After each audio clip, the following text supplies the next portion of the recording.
Good afternoon. I'm Brad, and I'm a veteran retired. If you've seen things on this channel before, I thank you for coming back. If it's your first time, I welcome you. I hope some of the things that I talk about here are useful or entertaining or otherwise make you want to like them and subscribe. Look forward to sharing more of my journey as we go along. If you looked at some of my earlier videos, you'll see that I retired, I guess a little bit early, early for most people. I'm 57 when I retired. I was able to take 2 weeks of vacation at the end of my career and then retire off of that vacation. So I had the months of the months of June and July off on vacation, and I officially retired as of the 26th of July. So I've officially been retired for about 3 weeks now, but unofficially, and it feels like I've been retired for close to 3 months, and I'm really enjoying it. Highly recommended if you have the means. If you don't have the means, that's kind of what I'm going to talk about today, is a little bit of my background and how I got to where I am. I went to Auburn University on a Navy ROTC scholarship. And when I was growing up, my parents never really talked to me about finances. I found the scholarship on my own, applied for it, was awarded it, and then it paid my way through college. It provided me a small stipend, and my parents did pay for my food and lodging while I was in school. So I was able to graduate with no school debt, no student loans. However, I was a little stupid when it came to racking up debt, and of course at the end of college, credit card companies expect that you're going to have a job after that, so they see you as a likely opportunity, or they did at the time anyway. This was back in the late 80s, early 90s. And they give you credit cards, and I ran up quite a bit of debt on the credit card. So when I started my Navy career, I really wasn't saving any money. I was living paycheck to paycheck, and a lot of that paycheck was going to pay the credit card debt that I had at that time. Again, not very smart, financially not very savvy, so I didn't get a good early start. Over time, I did realize or understand that I was, digging a hole, and it was hard to get out of that hole. I think I stopped digging it, but the hole really didn't get filled in very much for a long time. And I'll fast forward a number of years to meeting my wife. I was about 30 when I met her. She was a couple years older than me, and she was significantly more financially secure than I was. And meeting her, learning the way that she managed money helped me a lot. I was able to climb out of my debt pretty quickly, but I lost 10 years of my early earnings by not really having much in the way of savings.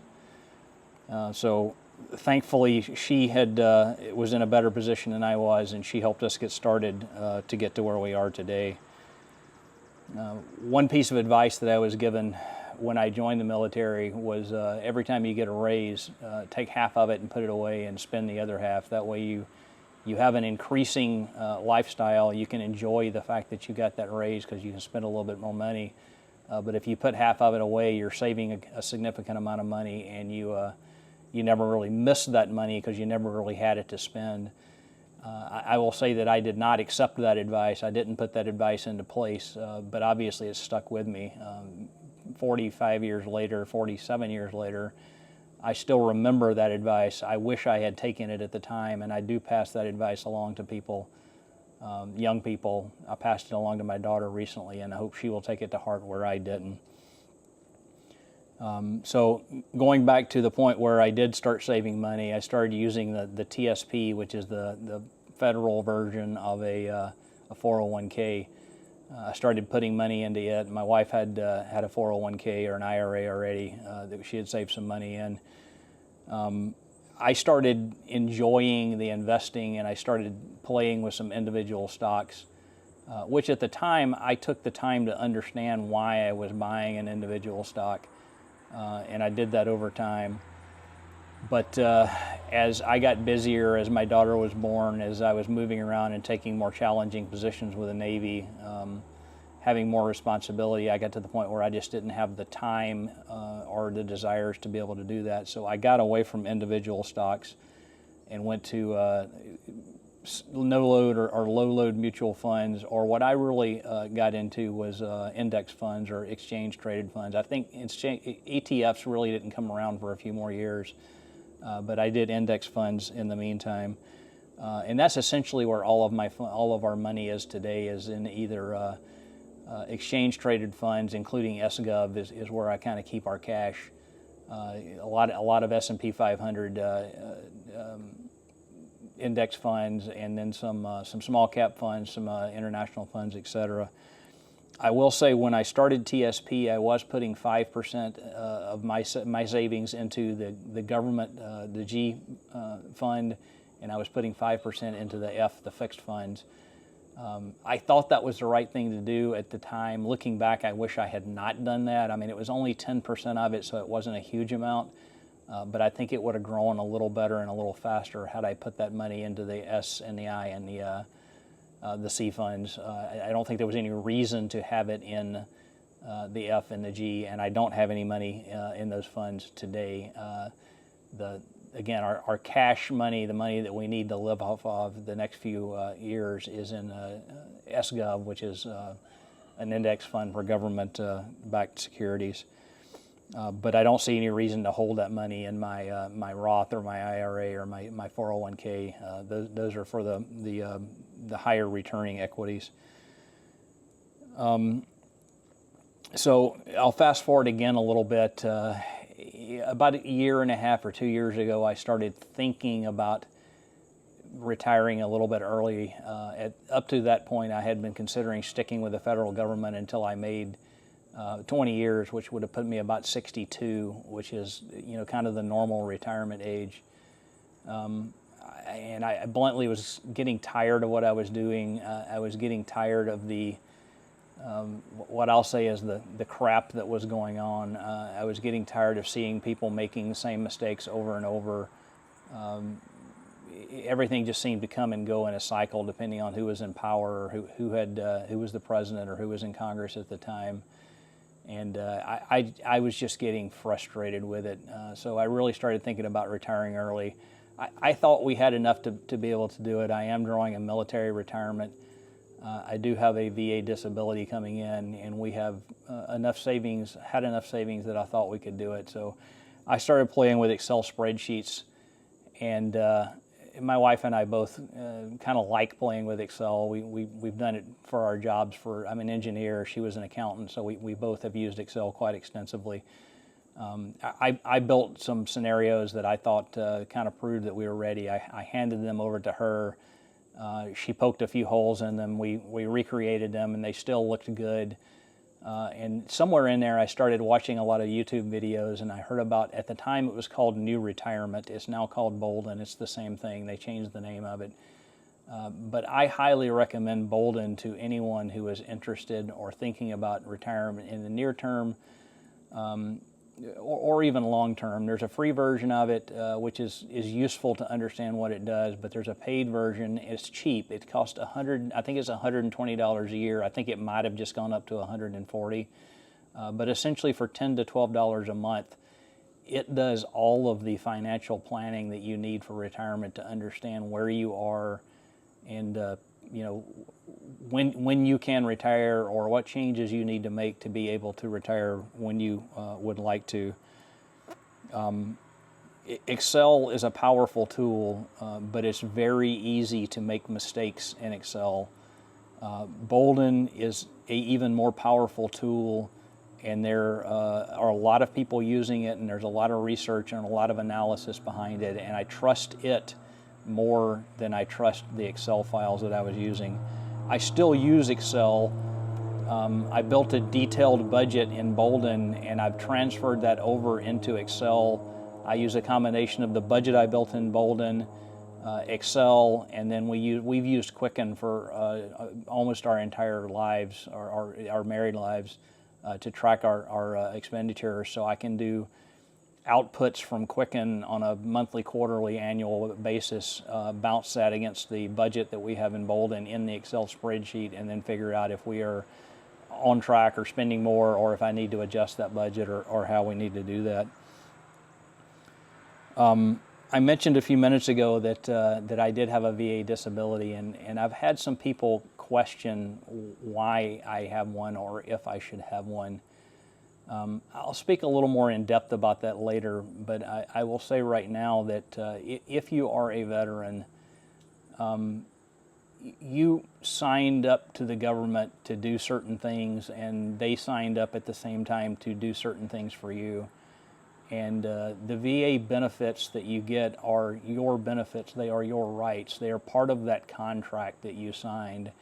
You did your portion of the contract, whether you served 4 years or 21 like me or 30 like someone else. You have fulfilled your end of the contract, and it is your right to take the other end of the contract that is due to you. So I've had a few people make comments that, you're bilking the government or something along that lines, and I adamantly disagree. I served 21 years. I did time in war zone. I did time in Iraq. I may not look to you like I am disabled, but I guarantee you that I have aches and pains and things that are going on that are that somebody that did not serve would not necessarily have. In addition, my family, they served alongside me, and they put up with a lot of things that we had to do, that they are deserving of me taking those benefits as well. My daughter, when she was 6 years old, had lived in 7 houses because we had moved that often. Thankfully, towards the end of my career, we were able to stabilize, and by the time she was in school, we were able to stay in one location for a period of time for her to get through school. But there are a lot of kids in the military that spend their elementary school, middle school, high school moving every couple of years to 3 years, and that is tough on kids. Give them your GI Bill benefits if you can. If you get 100% disability and you can get to VA Chapter 35 benefits, they are deserving of those benefits for the things that they've gone through. So last couple of things I wanted to say about how I got to where I am and where we are today. I'm probably never going to reveal exactly where we stand financially, but I will say that we have done fairly well in being able to save and getting decent returns from the stock market, and we're in a fairly comfortable position. I always heard and I always expected that when I retired I would be in a lower tax bracket than I had been before I retired. I don't think that's going to be the case anymore. I think there may be a few years where I'm in a lower tax bracket, but if we don't make some changes to the way we're set up going forward, we will be in a higher tax bracket in the future. And primarily what I mean by that is we have a lot of our money in IRAs and 401k, which will require us to take required minimum distributions in the future. And if we don't move some of that money around, those RMDs are going to force us into a higher bracket. So we are taking serious looks at doing Roth conversions right now. I did a Roth conversion to some of my wife's account earlier this year, and we will continue to do some of those going forward. My understanding is TSP is going to offer the opportunity to do Roth conversions inside of TSP in 2026. We may do that. I probably won't because I don't have a lot of free cash to pay the taxes with, and I believe you're going to have to pay your taxes outside of the account. However, I am using the rule of 55. Well, I guess I'm not really using the rule of 55, but I have the rule of 55 with my TSP account that since I retired from federal service after I turned 55, I can withdraw money from the TSP at this point and it will be penalty free. So I potentially could withdraw some, use that money for the taxes, and then do an internal conversion, and I may end up doing some of that internally. But for the sake of simplifying things, I will probably withdraw it and move it over into my non-TSP Roth account, which I also have. Right now we have, my wife has a Roth, my wife has an IRA, I have an IRA, I have a Roth, I have TSP, and I have a TSP Roth.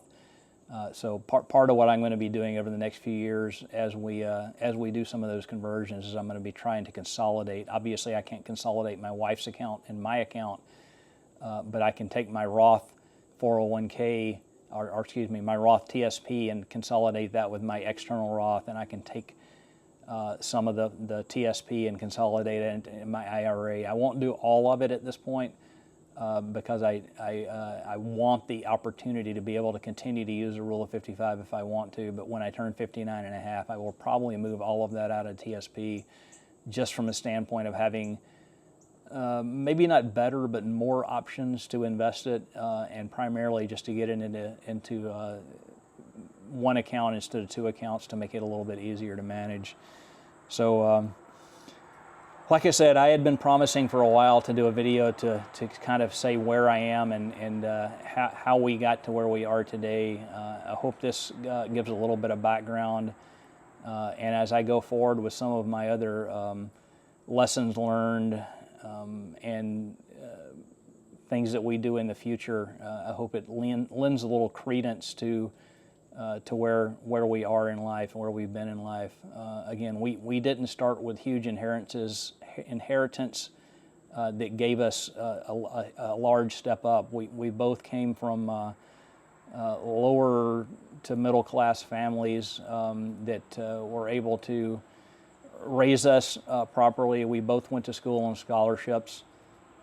So I thank my parents, and she thanks her parents for giving us the abilities that they gave us and giving us the work ethic that they gave us, that let us get school through college without significant student debt.